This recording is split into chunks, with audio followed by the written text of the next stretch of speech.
গাঙ্গুলি মিষ্টান্ন ভাণ্ডার ঝিনাইদহের একটি ঐতিহ্যবাহী দোকান। সকালবেলা এখানে পরোটা এবং ডালে ভাজা, লুচি, রুটি এবং বিভিন্ন ধরনের খাবার আইটেম পাওয়া যায়। খুবই নামকরা। এখানে পারে চত্বরের পাশে অনেকেই নাম বলে চেনে।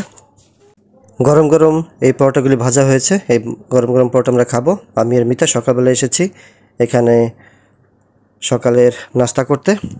খুবই সুস্বাদু এই দোকানের খাবার। আমরা যখন ঝিনাইদহে আসি এখানে এই পরোটা, মিষ্টি এবং ডাল ভাজি খেয়ে থাকি। খুবই সুস্বাদু।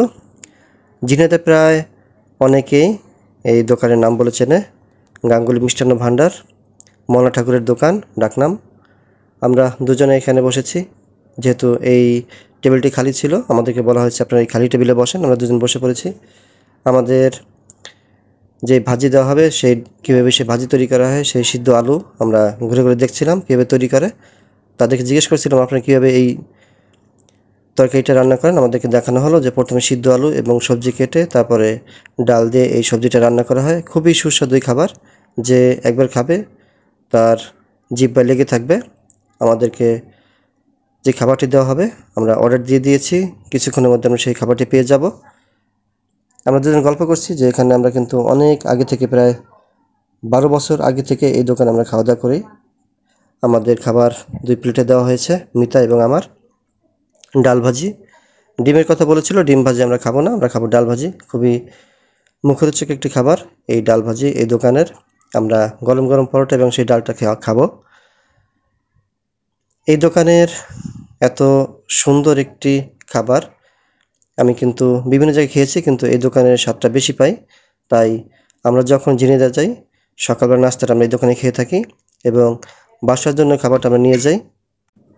আমাদের খাবার প্রায় শুরু হয়েছে এবং খাওয়াটা শেষ করে আমরা এখান থেকে বাসায় সবার জন্য এই খাবারটা নিয়ে যাব। মিতা ডালের কথা বলেছে যে ডালটা একটু বেশি নিতে এবং পরোটাও বেশি নিতে। আমি বললাম যে ঠিক আছে, যতটুকু প্রয়োজন। সবার জন্য 3টা করে পরোটা এবং 10 টাকা করে ডাল ভাজি নিয়ে যাব। আমরা আমাদের সেই অর্ডারটা দিয়ে দিয়েছি। খাবার প্রায় শেষ। আমরা এখন সেই টাকাটা পরিশোধ করব। সুন্দরভাবে বসে মিতা খাবারটা খাওয়া শেষ করলেই আমরা আমাদের খাবারের টাকাটা পরিশোধ করে তারপর এখান থেকে যাব।